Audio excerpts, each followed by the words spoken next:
નમસ્કાર વિદ્યાર્થી મિત્રો, ફરીથી આપણા ક્લાસમાં આપ સૌનું સ્વાગત છે। તો હવે પછી રસાયણ વિજ્ઞાનની અંદર સાંદ્રતાઓના મુદ્દાઓ પૂરા કર્યા પછી આપણી પાસે એક હજી સાંદ્રતાનો મુદ્દો બાકી છે જે ભણવાનો છે। ટેક્સ્ટ બુકની અંદર નથી આપેલો પણ છતાં પણ આઈએમપી છે અને મુદ્દો છે નોર્માલિટી।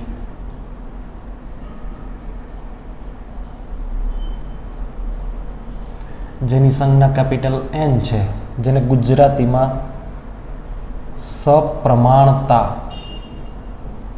પણ કહેવાય છે। નોર્માલિટી મુદ્દો એવો છે કે ટેક્સ્ટ બુકની અંદર નથી આપ્યો પણ નીટ JEE જેવા જે પરીક્ષાઓ આપણે ભરતા હોય એની અંદર ખાસ ઇમ્પોર્ટન્ટ મુદ્દો છે। અને જો તમે લોકો ખાલી ગુજરાત બોર્ડ માટે તૈયારી કરતા હોય તો આ લેક્ચર આપને જોવાની કોઈ જરૂરિયાત નથી, પણ તમારે ડિટેલમાં કેમિસ્ટ્રીની અંદર જવું હોય તો નોર્માલિટી વ્યવસ્થિત રીતે સમજવું પડે, મગજમાં બેસાડવું પડે। નોર્માલિટીને સમજતા પહેલાં હું એક મોલારિટી જે છે એને લખવાની ટ્રાય અહીંયા કરું છું। જોજો,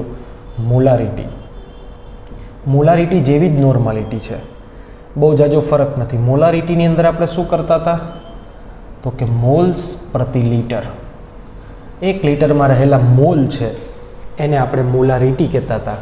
તો નોર્માલિટી બરાબર શું છે એની વ્યાખ્યા હું લખું છું કે લીટરમાં રહેલા, અહીંયા આપણે 1 પણ લખી દઈએ, 1 લીટરમાં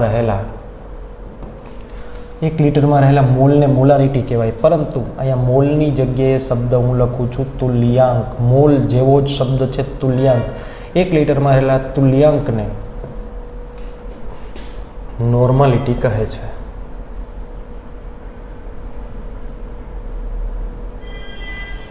લીટરમાં રહેલા તુલ્યાંકને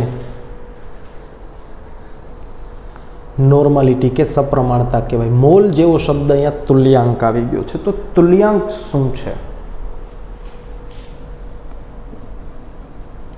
એને સમજતા પહેલા આપણે મોલ શું છે એને સમજીએ।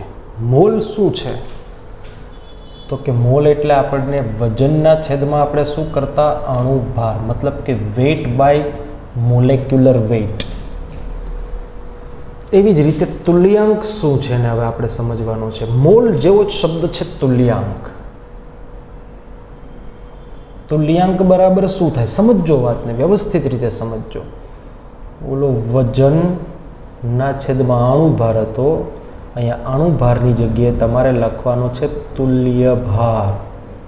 ઓલો અભા, આ તુભા, વજનના છેદમાં તુલ્ય ભાર, ઇક્વિવેલન્ટ વેટ। સમજવા જેવી વાત છે।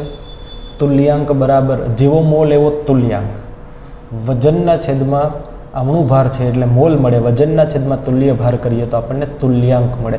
તુલ્યાંક કોના જેવો છે? મોલ જેવો। મોલ નથી પણ મોલ જેવી કંઈક ઘટના છે એને આપણે તુલ્યાંક જે કહીએ છીએ। અણુભાર જેવો એક તુલ્ય ભાર હોય છે। હવે પદાર્થનો અણુભાર અને તુલ્ય ભાર બેમાં ફરક શું છે એને સમજવા માટે થઈ અને હવે આપણે આખી ગાથા કરશું। તુલ્ય ભાર સમજવો છે આપણે। તુલ્યાંકને સમજતા પહેલાં આપણે શું સમજવું પડે? તુલ્ય ભાર સમજવું પડે। તુલ્ય ભાર સમજો ખાસ।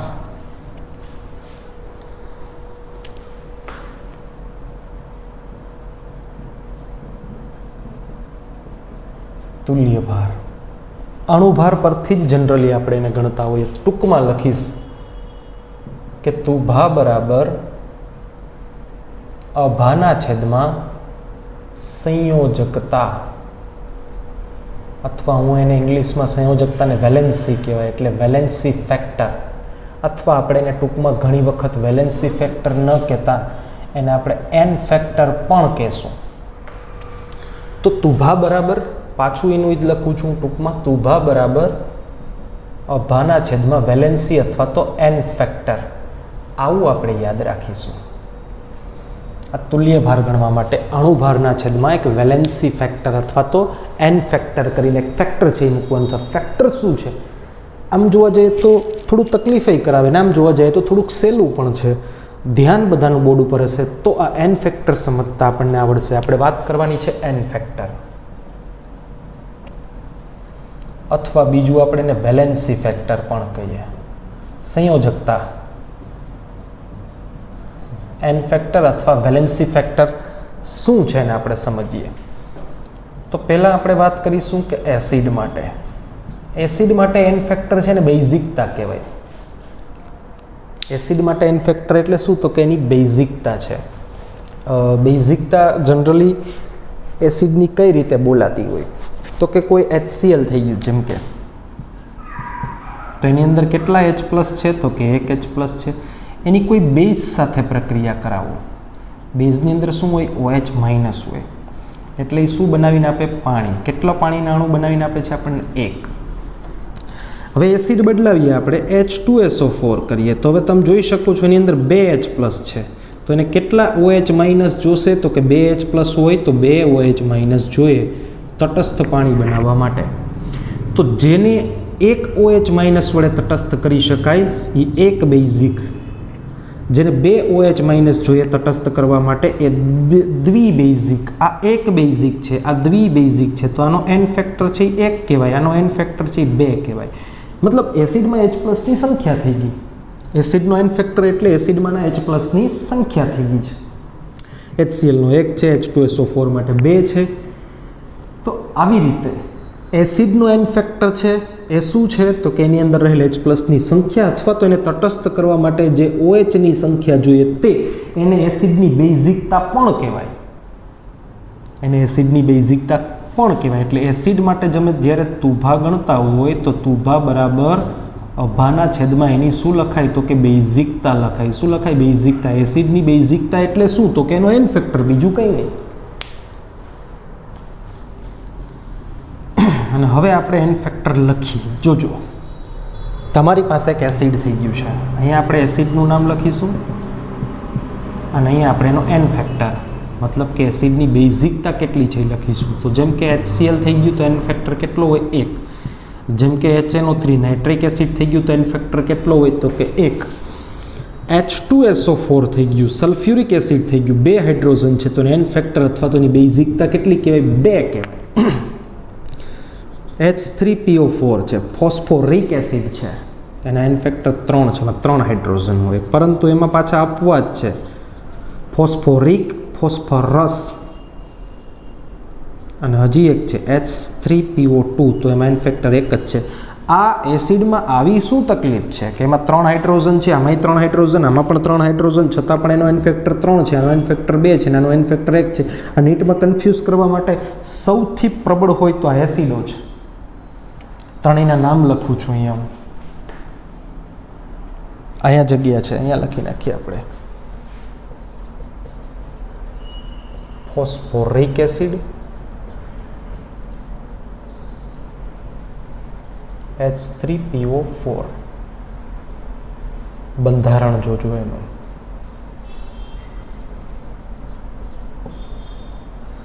Phosphorus acid, H3PO3.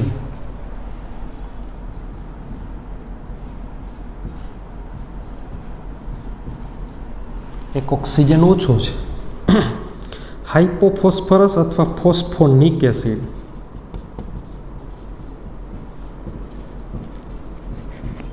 H3PO2 છે.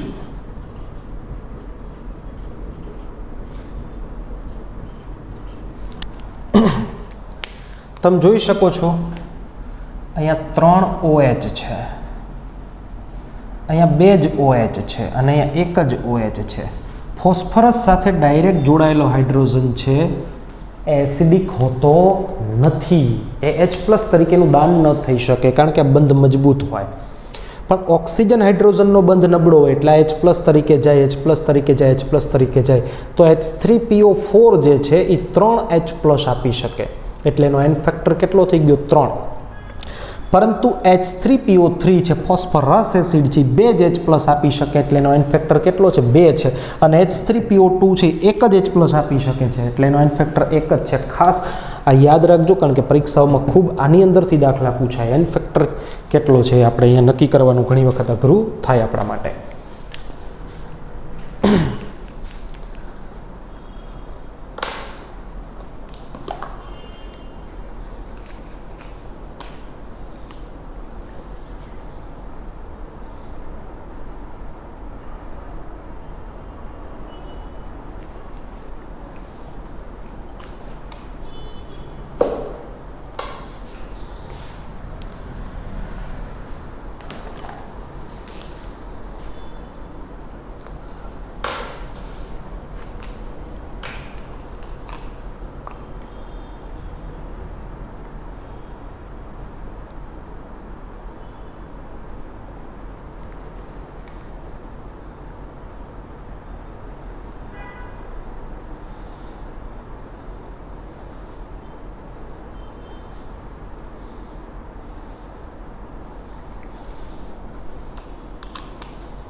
ચાલો બેઝ માટે એન ફેક્ટર.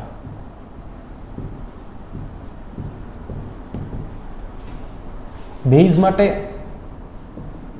તુભા બરાબર શું હોય? હકીકતે અભાના છેદમાં, હવે બેઝિકતાના બદલે શબ્દ બદલી જાય, એસિડિકતા હોય. એસિડિકતા એટલે બીજું કંઈ નહીં, આપણો પેલો એન ફેક્ટર. આપણે એસિડિકતા બેઝિકતા બધાને આપણે એન ફેક્ટર કોમન શબ્દથી જ વાપરીએ છીએ. તો તુભાના છેદમાં ટૂંકમાં એસિડિકતા નહીં બોલીએ, આપણે એનો એન ફેક્ટર જ બોલીશું. તો બેઝ માટે એન ફેક્ટર પહેલાં જેટલો જ ઇઝી હશે, જેમ કે NaOH કરીને એક બેઝ છે તો એનો એન ફેક્ટર 1 હશે. જેમ કે CaOH ટ્વાઇસ 2 OH આપે એનો એન ફેક્ટર 2 હોય. જેમ કે MgOH ટ્વાઇસ તો એનો એન ફેક્ટર કેટલો હોય? તો કે 2 હોય. જેમ કે AlOH થ્રાઇસ તો એનો એન ફેક્ટર કેટલો હોય? તો કે 3 હોય. તો એસિડમાં H+ જોતા હતા, બેઝમાં OH જોઈ લેવાના. ક્ષાર માટે વાત કરીએ આપણે. કોઈ ક્ષાર માટે એન ફેક્ટર કેટલો હોય? તો કે કુલ ધન કે કુલ ઋણ વીજભાર જોઈ લેવાનું. જેમ કે NaCl છે તો એમાં +1 અને -1 હોય તો એનો એન ફેક્ટર કેટલો લખાય? તો કે 1 લખાય. જેમ કે MgCl2 છે તો એમાં ધનાયન મેગ્નેશિયમ છે એ +2 આયન છે, અથવા તો 2 ક્લોરીન -2 થાય ટોટલ, એટલે એનો એન ફેક્ટર કેટલો કહેવાય? 2. આ બધાને ખબર જ છે કંઈક આવું. તો LCl3 છે તો એન ફેક્ટર કેટલો થાય? તો કે 3 થાય. કોઈ પણ ક્ષાર માટે આ તમે લખી શકો. પછી કેલ્શિયમ કાર્બોનેટ લઈ લ્યો તમે, તો કેલ્શિયમ +2 હોય અને કાર્બોનેટ -2 હોય તો એનો એન ફેક્ટર કેટલો કે 2. કાં તો ધનભાર જેટલો અને કાં તો ઋણભાર જેટલો. કોઈ સંયોજન હોય એમાં ટોટલ વીજભાર તટસ્થ 0 હોય, એટલે જેટલો ધન હોય એટલો સામે ઋણ હોય, એટલે ધન અથવા તો ઋણ જેટલો એન ફેક્ટર થાય. મેગ્નેશિયમ સલ્ફેટ લઈ લ્યો તો એનો એન ફેક્ટર કેટલો થાય? 2 થાય. આ આપણે જોઈશું કાર્બોનેટ સલ્ફેટ વગેરેને. પછી થોડા અઘરા કેસ આવે, જેમ કે Al2O3. હવે એક એલ્યુમિનિયમ છે હંમેશા +3 હોય, તો 2 એલ્યુમિનિયમ થઈને કેટલા થાય? તો કે 6 થઈ જાય. એવો જ એનાથી પણ અઘરો છે Al2SO4 થ્રાઇસ.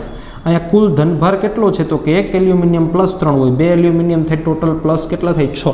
એટલે એનો એન ફેક્ટર 6 થાય. કાં તો કુલ ધનભાર ગણાય ને કાં તો ઋણભાર ગણાય, એના જેટલો એન ફેક્ટર હોય ટૂંકમાં. તો ક્ષાર માટે ધન અથવા તો ઋણ વીજભાર ગણી લેવાનો સંયોજનની અંદર, એ તમારો એન ફેક્ટર થઈ ગયો. કોઈ આયન્સ હોય,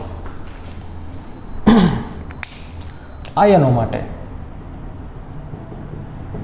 એન ફેક્ટર કઈ રીતે ગણવાનું છે? તો કે આયનો જે કઈ રીતના હોય છે, તો કે એક તો H+, Na+, Mg+2, તો આનો કેટલો છે? 1. આનો કેટલો છે? 1. આનો કેટલો છે? 1. પછી તમારી પાસે ક્યાંક એલ્યુમિનિયમ આપેલો હોય તો આનો કેટલો હોય? તો કે 3. સોરી, અહીંયા મેગ્નેશિયમનો 2 હશે. નેગેટિવ આયન્સની વાત કરીએ તો ક્લોરીન Cl- હોય તો એનો એન ફેક્ટર 1 ગણાય. ફ્લોરિન માઇનસ હોય તો એનો એન ફેક્ટર 1 ગણાય. તો આવી રીતે એન ફેક્ટર્સ જે છે એના વીજભાર જેટલો ટૂંકમાં ગણવાનો થાય. કાર્બોનેટ આયન છે CO3 હોય તો એ 2- આયન જ હોય. રેડોક્સ પાઠમાં 11માં આપણે આગળ ભણીશું. -2 વીજભાર છે તો સોરી એનો એન ફેક્ટર 2 થશે. જેમ કે સલ્ફેટ SO4 2- આયન છે તો એનો એન ફેક્ટર કેટલો થશે? તો કે એનો એન ફેક્ટર 2 થશે. PO4 એક આયન છે 3- આયન છે તો એનો એન ફેક્ટર 3 થશે. એ આપણે પહેલાં ભણી પણ ગયા છે. જુઓ અહીંયા 3 હાઇડ્રોજન જોઈએ એટલે PO4 કેવો હોય? 3- આયન હોય. તો આ ટાઈપના છે બધા. સલ્ફેટ હોય તો -2 હોય, એમાં SO4 પણ છે અને SO3 પણ છે. એટલા બધા ડિટેલમાં નથી જવું આજે આપણે, બાકી તો ઢગલો છે, ખૂટે નહીં એટલા છે, પણ રેડોક્સ પાર્ટમાં ડિટેલમાં ભણીશું આ બધાને. તો એન ફેક્ટર તમે આવી રીતે નક્કી કરી શકો. એન ફેક્ટર નક્કી થઈ ગયા પછી શું કરવાનું? નોટ કરી લેજો એન ફેક્ટર. એન ફેક્ટર નક્કી થાય પછી શું કરવાનું છે? ખૂબ સરસ. તુલ્યભાર ગણતા હવે આપણે શીખીશું. બધાનો તુલ્યભાર આપ સૌને વ્યવસ્થિત રીતે ગણતા આવડતો હોવો જોઈએ. તો તુલ્યભાર ગણવા માટે અણુભારના છેદમાં આપણે શું કરીએ છીએ? એન ફેક્ટર કરીએ છીએ. શું કરીએ છીએ? તુલ્યભાર બરાબર તો કે આપેલ અણુભારના છેદમાં એન ફેક્ટર કરીએ છીએ. ખૂબ સરળતાથી ગણી શકાય છે તુભા. ચાલો ધ્યાન આપી દો બધા. જેમ કે H2SO4, હવે એનો અણુભાર કેટલો છે? તો કે એનો અભાવ આપણને ગણતા આવડતો હોવો જોઈએ. 98 ગ્રામ પ્રતિ શું કહેવાય? તો કે મોલ કહેવાય. હવે એનો તુલ્યભાર તમારે ગણવો છે તો તુભા બરાબર શું થાય? અભાના છેદમાં એનો એન ફેક્ટર. અભા કેટલો છે? તો કે સલ્ફ્યુરિક એસિડનો અણુભાર 98 છે. એનો એન ફેક્ટર કેટલો છે? તો કે કેટલા H+ આપે? 2, તો એનો એન ફેક્ટર 2 થાય તો એનો તુલ્યભાર 49 થઈ ગયો. જેમ ઓલો ગ્રામ પ્રતિ મોલ છે ને મને ગ્રામ પ્રતિ તુલ્યાંક અથવા ગ્રામ તુલ્ય ભાર એવું કહેવાય. મોલની જેવો તુલ્યાંક, ગ્રામ પર મોલ તો ગ્રામ પર તુલ્યાંક, સિમ્પલ. આ એનો તુલ્ય ભાર થઈ ગયો. તો તુલ્ય ભાર ગણતા આ બધાને વ્યવસ્થિત રીતે આવડવું જોઈએ. ડિટેલમાં હું વાત કરતો નથી, પણ તમે બધાના તુલ્ય ભાર ગણી શકો. જેમ કે H3PO4ની જો હું વાત કરું તો એનો તુભા કઈ રીતે ગણવાનો, તો કે એના અભાના છેદમાં એનો n ફેક્ટર કરવાનો. અભા કેટલો છે અણુભાર, તો કે હાઇડ્રોજનનું વજન 3 છે, ફોસ્ફરસનું 31 છે અને 16 તેરીને 48 છે. તો 40 ને 30 કેટલા થાય, તો કે 70. 70 ને 9 ને 3 12 એટલે 82. તો 82/3 કરવાના, કારણ કે એનો n ફેક્ટર H3PO4નો n ફેક્ટર કેટલો છે, 3 છે ફોસ્ફોરિક એસિડનો. તો આવી રીતે તમે તુલ્ય ભાર કોઈ પણ સંયોજનનું છે ગણી શકશો. Al2O3 લઈ લો તો એનો તુભા બરાબર શું કરવાનું, તો કે એનો જે કંઈ પણ અણુભાર છે ને છેદમાં 6 કરવાના, કારણ કે એનો n ફેક્ટર 6 છે. જુઓ 2 એલ્યુમિનિયમ છે +3 વાળા, ટોટલ +6 ને સામે -6 હોય એટલે કુલ ધનભાર જેટલો n ફેક્ટર હોય, ક્ષાર હોય તો આવી રીતે ગણવાનું છે. તો આવી રીતે તમે કોઈ પદાર્થનો તુલ્ય ભાર નક્કી કરી શકો. શું નક્કી કરી શકો, એનો તુલ્ય ભાર. અને તુલ્ય ભાર નક્કી થાય પછી તમે એનો તુલ્યાંક નક્કી કરી શકો. શું નક્કી કરી શકો, એનો તુલ્યાંક. તો તુલ્યાંક ગણવાના સમીકરણો તમારી પાસે કેટલા આવ્યા છે અત્યાર સુધીમાં?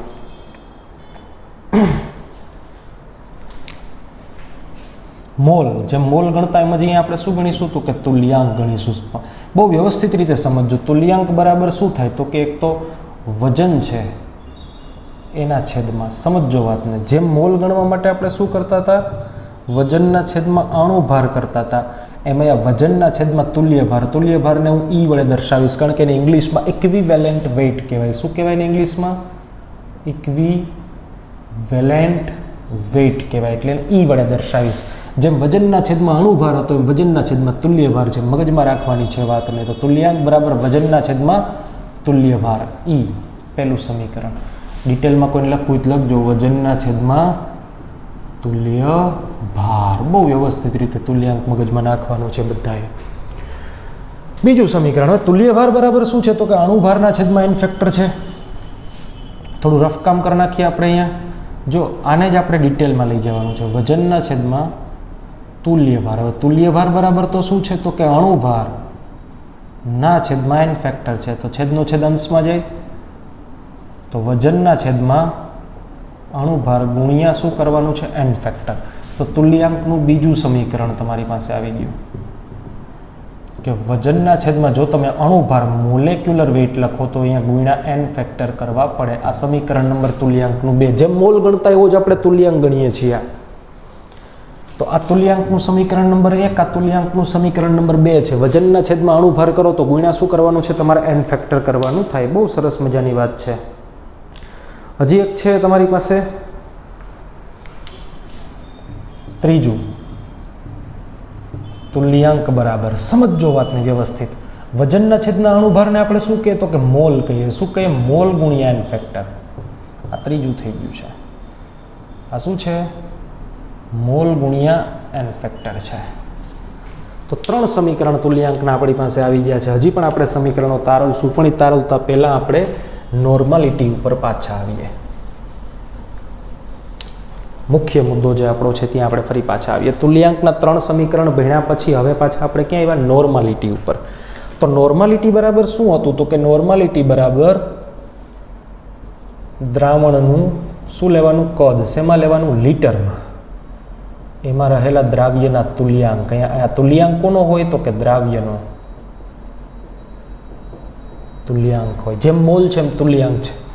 તો મોલારિટી બરાબર શું હતું, તો કે મોલ્સ પર લીટર હતું. આ તુલ્યાંક પ્રતિ લીટર છે. એના જેવું જ છે, નોર્માલિટી છે પણ તુલ્યાંક પ્રતિ લીટર છે. હવે તુલ્યાંક બરાબર શું થાય, તો કે ઘણું બધું થાય છે. એમાંથી આપણે પહેલું વજનના છેદમાં અણુભાર છે, વજનના છેદમાં તુલ્ય ભાર છે ને પહેલાં લખીએ. જોજો તુલ્યાંક બરાબર શું થાય, તો કે દ્રાવ્યનું વજન ના છેદમાં એ દ્રાવ્યનો તુલ્ય ભાર ગુણ્યા અહીંયા દ્રાવણનું કદ. હવે ટૂંકમાં લખું લીટરમાં.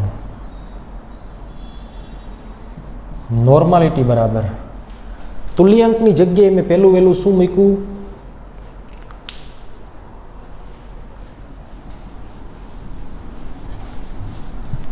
જેવો મોલ એવો જ તુલ્યાંક છે.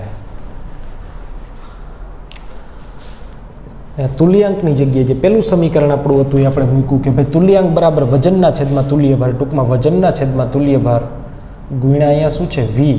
શેમાં વી? તો કે લીટરમાં.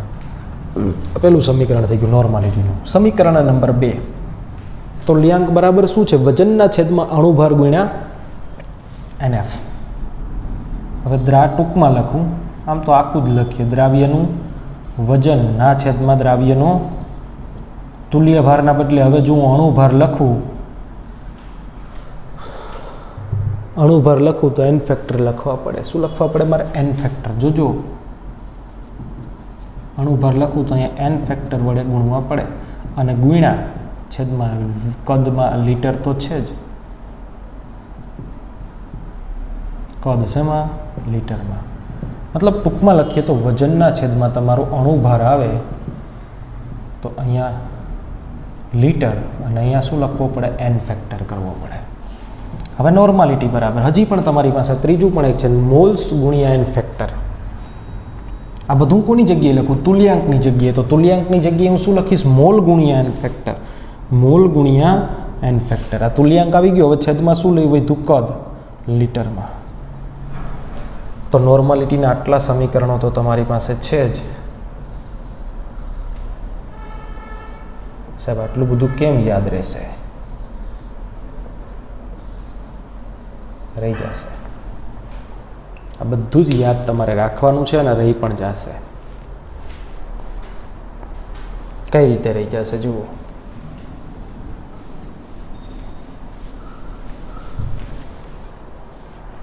અહીંયા કોર્નરમાં બધા આવી જાઓ. નોર્માલિટી બરાબર પહેલું સમીકરણ શું છે? તુલ્યાંક પ્રતિ લીટર છે, પહેલું છે. નોર્માલિટી બરાબર તુલ્યાંકની જગ્યાએ તમે વજનના છેદમાં શું લખી શકો? તુલ્ય ભાર ગુણ્યા શું છે? લીટર છે. આ બીજું સમીકરણ થઈ ગયું છે. નોર્માલિટી બરાબર વજનના છેદમાં તુલ્ય ભાર. તુલ્ય ભારના બદલે જો તમારે અણુભાર લખવો હોય તો ગુણ્યા અહીંયા શું કરવો પડે? એન ફેક્ટર કરવો પડે. આ ત્રીજું સમીકરણ થઈ ગયું છે. અને હજી છે વજનના છેદમાં અણુભારને તમે શું કહો છો? તો કે મોલ કહો છો. મોલ ગુણ્યા એન ફેક્ટરના છેદમાં લીટર. આ તમારું ચોથું નોર્માલિટીનું સમીકરણ. હજી આપણી પાસે તુલ્યાંકના સમીકરણો યાદ રાખવાના છે. તો તુલ્યાંક બરાબર શું છે? તો કે એક તો અણુભાર ના છેદમાં એન ફેક્ટર. અણુભારના છેદમાં આપણે શું કરીએ? સોરી, તો તુલ્યભાર છે. તુલ્યાંકના જે સમીકરણો આપણે તાર્યા હતા એ બધા લખી નાખીએ. તો કે એક તો તુલ્યાંક બરાબર આપેલ વજનના છેદમાં શું કરવાનો? તુલ્યભાર કરવાનો. આ તુલ્યાંકનું પહેલું સમીકરણ થઈ ગયું. બીજું સમીકરણ છે તુલ્યાંકનું કે વજનના છેદમાં જો તમારે અણુભાર કરવો હોય તો એન ફેક્ટર વડે ગુણી નાખવા પડે. અને ત્રીજું સમીકરણ જે તુલ્યાંકનું છે એ છે વજનના છેદમાં અણુભારને આપણે મોલ કહીએ છીએ. મોલ ગુણ્યા એન ફેક્ટર. વજનના છેદમાં અણુભારને આપણે મોલ કહીએ છીએ. મોલ ગુણ્યા એન ફેક્ટર. તો આ 1, 2 અને 3 અને 4 નોર્માલિટીના 1, 2 અને 3 તુલ્યાંકના થઈ ગયા. તુલ્યાંકનું જે એક ચોથું સમીકરણ પણ હું લખીશ કે તુલ્યાંક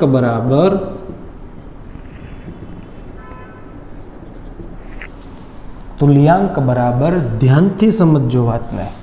તુલ્યાંક બરાબર નોર્માલિટી ગુણ્યા લીટર પણ થાય.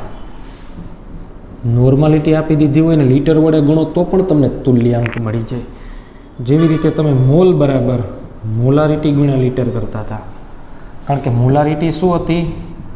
મોલ પ્રતિ લીટર હતી. તો મોલ બરાબર શું થાય? મોલારિટી ગુણ્યા લીટર. એવી રીતે નોર્માલિટી ગુણ્યા લીટર કરો તો ઓલા મોલ જેવો તુલ્યાંક મળે.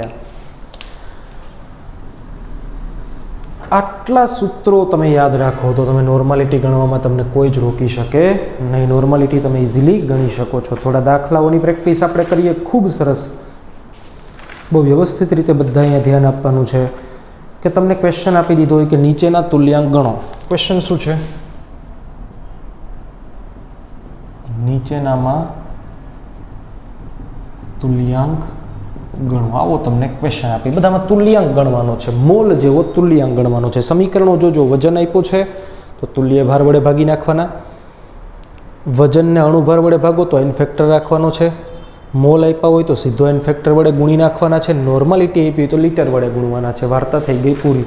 સિમ્પલ સૂત્ર છે આપણી પાસે 4-5.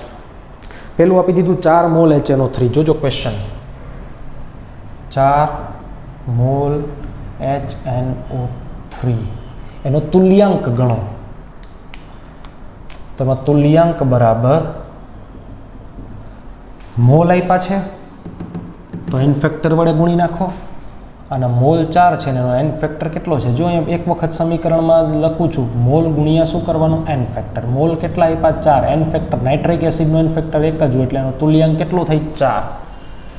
નંબર 2,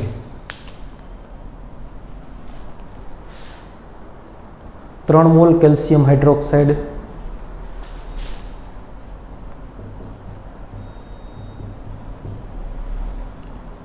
આનો તુલ્યાંક ગણો એમ પૂછી લીધું આપણને.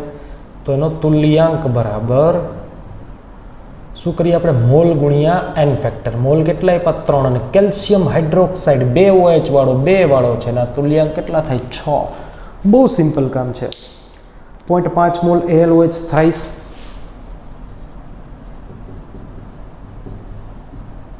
ALOH thrice. ફટાફટ જવાબ આવશે. તુલ્યાંક બરાબર 0.5 ગુણ્યાનો એન ફેક્ટર 3 હોય 1.5 આવે. સિમ્પલ કામ છે, એકદમ સિમ્પલ છે. ચોથું આપી દીધું છે અહીંયા હોમવર્કમાં આપીશ હવે તમને 0.25 મોલ H2SO4. 0.25 મોલ શું આપી દીધું? H2SO4. જવાબ તમારે ગણી નાખવાનો છે. 5 મિલીમોલ FeSO4. થોડુંક ટફ કર્યું છે. 5 મિલીમોલ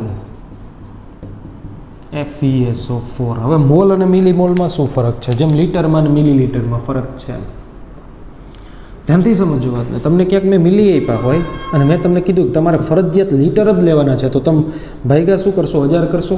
મતલબ કે તમને કોઈની જગ્યાએ મેં મિલી આપ્યા હોય તો 1000 ઉપર જાય તો કેવા થઈ જાય? તો કે 10⁻³ થઈ જાય, કારણ કે નીચે 1000 છે એનો મતલબ નીચે 10⁻³ છે, ઉપર જાય કેવી થઈ? માઇનસ.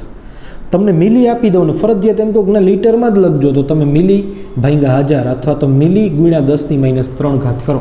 એમ અહીંયા પણ તમારે સૂત્રમાં તો મોલ અને એન ફેક્ટર કરવાના છે, તો આ મિલીમોલ ન ચાલે, મોલ જ લેવા પડે. એટલે તુલ્યાંક બરાબર મોલ ગુણ્યા એન ફેક્ટર મૂકવાના છે. મોલ કેટલા આપ્યા? તો કે મિલીમોલ આપ્યા છે, તો મિલીમોલને મોલમાં ફેરવવા માટે 1000 વડે ભાગવા પડે. 5ને 1000 વડે ભાગો કે 5 ગુણ્યા 10⁻³ કરો, બે વાત એક જ છે. તો મિલીમોલ શેમાં ફરી ગયા? મોલમાં. ગુણ્યા એન ફેક્ટર FeSO4. SO4 -2 છે તો Fe +2 હશે, મતલબ કે અહીંયા એન ફેક્ટર કેટલો હશે? 2 હશે. આનો જવાબ થઈ ગયો 10 ગુણ્યા 10⁻³. આવો એક હોમવર્કમાં આપી દઉં છું. શું આપ્યું છે? 5 મિલીમોલ FeCl3 અથવા આપણે એને થોડો બદલાવીએ 3 મિલીમોલ FeCl3. યાદ રાખજો આમાં 3 ક્લોરીન છે, એન ફેક્ટર કેટલો હશે? 3 હશે, અને 3 મિલીમોલ આપ્યા છે. આ હોમવર્કમાં છે, જાતે કરવાનો છે.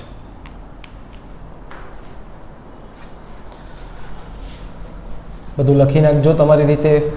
ન લખી શક્યા હોય તો વિડીયો આગળ પાછળ કરી અને લખી લેજો બધું વ્યવસ્થિત રીતે. એના પછી એના જેવો બીજો દાખલો આપણે ગણીએ. N/5 4 litre NaOH.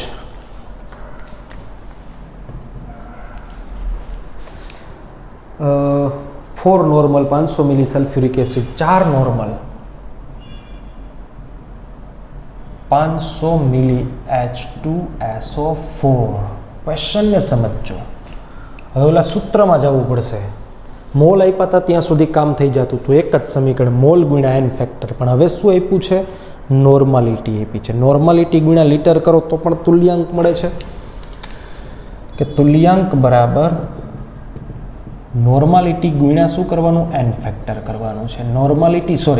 નોર્માલિટી ગુણ્યા શું કરવાના છે? લીટર કરવાના છે. નોર્માલિટી કેટલી આપી? 4. લીટર નથી આપ્યા, મિલી આપ્યા. મિલી લીટરમાં ફેરવવા હોય તો કોના વડે ભાગવા પડે? 1000. 0 0 0 0 ગયા, 5 દુ 10 અને 2 દુ 4. જવાબ કેટલો આવી ગયો? 2. તો આવા દાખલા તમને હોમવર્કમાં આપી દઉં તો ચાલશે ને? હવે ઓકે, થોડું કન્ફ્યુઝ કરી નાખ્યું છે. n/5 4 litre NaOH, n/5 4 litre NaOH. તો આનો તુલ્યાંક ગણો એમ તમને કહી દઈએ. હવે તુલ્યાંક આ શું છે પહેલાં તો સમજો. n/5 એટલે શું સમજવાનું હતું કે 1/5 નોર્મલ એવું 4 લીટર NaOH આપેલું છે. તો આ તુલ્ય ભાર છે અને આ લીટર છે. તો હવે તુલ્યાંક બરાબર શું કરવાના છે તો કે નોર્માલિટી ગુણ્યા લીટર છે. સોરી, તો નોર્માલિટી કેટલી આપી 1/5 અને લીટર કેટલા આપ્યા 4. તો જવાબ આવશે 4/5. આવા થોડા દાખલાઓ તમને હોમવર્કમાં આપું છું હવે હું. જેમ કે n/10 200 મિલી,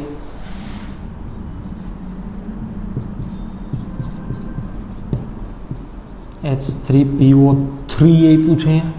હશે ભાઈ એન ફેક્ટર કેટલો હવે ફરક જ નથી પડતો એન ફેક્ટરથી. આમાં કે એન ફેક્ટરની જરૂર નથી. જો નોર્માલિટી આપી હોય લીટર આપ્યા હોય અથવા મિલી આપ્યા, આમાં એન ફેક્ટર જોતો જ નથી. આ કોણ છે ને ભૂલી જાવ. આ બેનો ગુણાકાર 1/10 1/10 નોર્મલ કહેવાય આને. જેમ કે આને n/5 ને 1/5 નોર્મલ કીધું, 1/10 નોર્મલ. 200 મિલી છે એટલે આને 200 ભાગ્યા 1000 કરો એટલે લીટર થઈ જાય. n/20 400 મિલી HCl,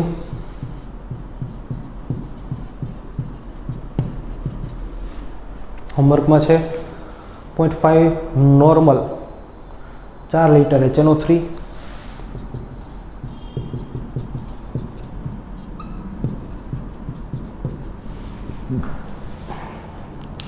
ચાલો તો આ ટાઈપના ક્વેશ્ચન આપ સૌને પૂછાય તો આવડવા જોઈએ. એના પછી નેક્સ્ટ આપણે કામ કરવાનું છે નોર્માલિટી ગણો એવા ક્વેશ્ચન આપી દીધો છે.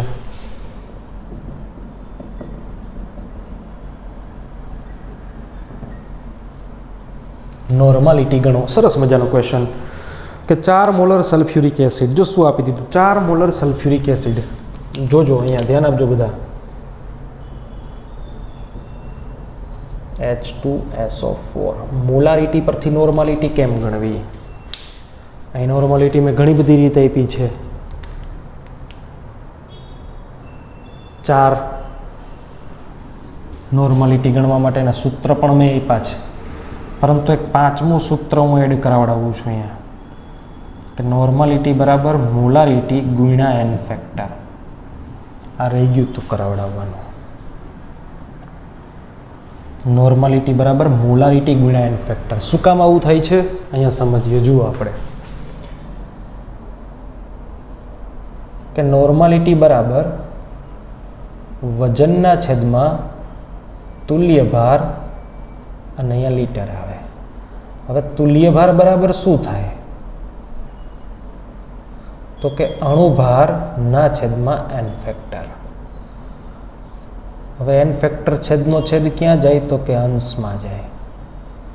તો વજનના છેદમાં અણુભાર ગુણ્યા લીટર. આ મોલેક્યુલર વેઇટ છે, અણુભાર છે, મોલેક્યુલર વેઇટ છે. તો વજનના છેદમાં અણુભાર ગુણ્યા કદ, એને આપણે શું કહીએ તો કે મોલારિટી કહીએ. તો મોલારિટીને એન ફેક્ટર વડે ગુણો તો પણ તમને શું મળે? નોર્માલિટી મળે છે.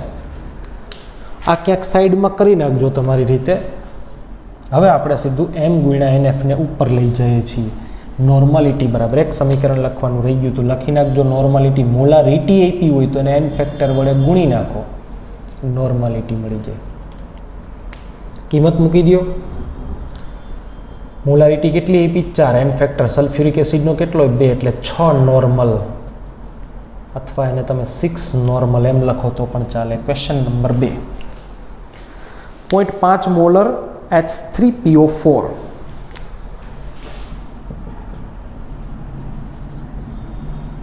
H3PO4 તો નોર્માલિટી બરાબર મોલારિટી ગુણ્યા શું કરવાનું? N factor. મોલારિટી કેટલી છે? 0.5. એન ફેક્ટર કેટલો છે? 3.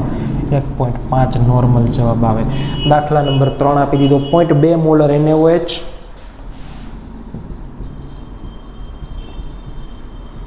હોમવર્કમાં છે દાખલા નંબર 4. 2 molar MgOH twice. દાખલા નંબર 5 પણ આપી દઉં છું. 1 મોલર HCl.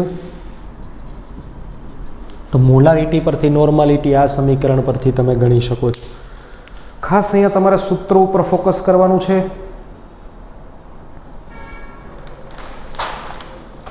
જેટલા પણ સૂત્રો આપ્યા છે એ બધા ઉપર ફોકસ કરશો તો એક પણ દાખલો અઘરો નહીં લાગે. લાસ્ટ બટ નોટ લીસ્ટ પણ આજના પૂરતું છેલ્લું કામ આપણે કરવાનું છે. નોર્માલિટી આપી તો મોલારિટી ગણવાની કીધી છે. અહીંયા જેમ નોર્માલિટી છે એમ અહીંયા હવે આપણને શું ગણવાનું કીધું? મોલારિટી ગણો એવું કહી દીધું છે. પહેલો ક્વેશ્ચન શું આપી દીધો છે આપણને કે 2 નોર્મલ NaOH નું દ્રાવણ આપી દીધું. કેટલા નોર્મલ? 2 નોર્મલ. તો આ બધું સહેલું જ છે. જુઓ, મોલારિટી બરાબર શું લખી શકો તમે? તો કે નોર્માલિટીના છેદમાં એન ફેક્ટર કરવાનું છે. વાર્તા પૂરી થઈ ગઈ. તો આ દાખલા પૂરતું ગણીએ તો નોર્માલિટી 2 છે ને એન ફેક્ટર 1 છે. જવાબ કેટલો? 2 મોલર આવશે. સિમ્પલ. ઓલાનું ઊંધું જ છે કરવાનું, કંઈ અઘરું નથી. બીજો ક્વેશ્ચન શું આપી દીધો છે આપણને? n/10 H2SO4. n/10 H2SO4 અથવા આમાં ખબર ન પડે તો 1/10 નોર્મલ શું આપી દીધું? Sulphuric acid. આવું સમજવાનું આને. તો હવે મોલારિટી બરાબર શું છે? તો કે નોર્માલિટીના છેદમાં એન ફેક્ટર છે. નોર્માલિટી કેટલી આપી? તો કે 1/10 આપી. અને એન ફેક્ટર તો છેદમાં જ છે. કેટલો છે? તો કે સલ્ફ્યુરિક એસિડ હોય તો 2 છે એટલે જવાબ આવ્યો 1/20. જરૂર પડે તો કેલ્સી મારી લેવાની છૂટ. Number 3 n/20 H3PO3.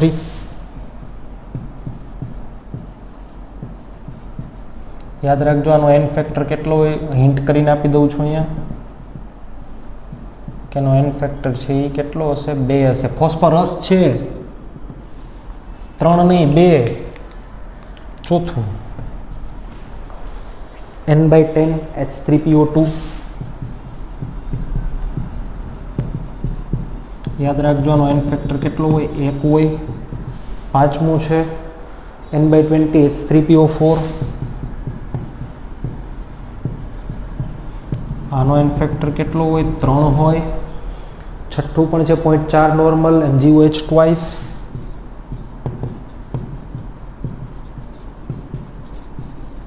Magnesium hydroxide એનો એન ફેક્ટર કેટલો હોય? 2 હોય. તો આ ટાઈપના ક્વેશ્ચન, શોર્ટ ક્વેશ્ચન્સ જેને કહી શકાય, પૂછાય તો ફટાફટ ગણતા આવડતા હોવા જોઈએ. પણ આ ગણતા પહેલાં તમારા સૂત્રો ખાસ મગજમાં રાખવા પડે. એક નવું સૂત્ર પણ મેં લખાવ્યું છે, પણ તમારે લખવાનું છે નોર્માલિટીનું. આટલા સૂત્રો છે એ તમારે 5-5 વખત લખી નાખવાના છે, પણ મોઢે. કાલ સવારે ઉઠીને પાછા 5-5 વખત લખવાના છે, પણ મોઢે. અને પરમ દિવસે સવારે પણ 5-5 વખત લખી નાખવાના છે, પણ મોઢે. આટલું કરશો એટલે યાદ રહી જશે. બસ યાદ રાખવા માટે આનાથી વિશેષ કંઈ કરવાની જરૂર નથી. નોર્માલિટી છે એ મોલારિટી જેવી જ છે, પણ મોલારિટીમાં જ્યાં છેદમાં ઓલો અણુભાર લખતા હતા ત્યાં અહીંયા તુલ્યભાર લખવાનો છે. તુલ્યભાર ક્યાંથી મળે? અણુભાર પરથી જ મળે. અણુભારને કંઈક n વડે ભાગો તો તુલ્યભાર મળે તમને. તુલ્યભાર બહુ કામની વસ્તુ છે, ખૂબ મહત્ત્વની વસ્તુ છે. અને મગજ એટલું બધું દોડાવશે. આપણે આમાં એટલા બધા ટ્વિસ્ટ કરેલા ક્વેશ્ચન JEE નીટની અંદર પૂછાય કે તમને ખૂબ સારી પ્રેક્ટિસ હશે તો જ એના જવાબ આવડશે. આ સૂત્રો કડકડાટ યાદ રાખશું તો જ આપણને આગળના દાખલાઓ ગણતા આવશે. અહીંયા સુધી રાખીએ છીએ નોર્માલિટીના સરસ મજાના દાખલાઓ જે પૂછાય છે નેટ JEE કન્ટિન્યુઅસલી. એની પ્રેક્ટિસ હવે પછીના નેક્સ્ટ લેક્ચરની અંદર આપણે કરીશું. Thank you.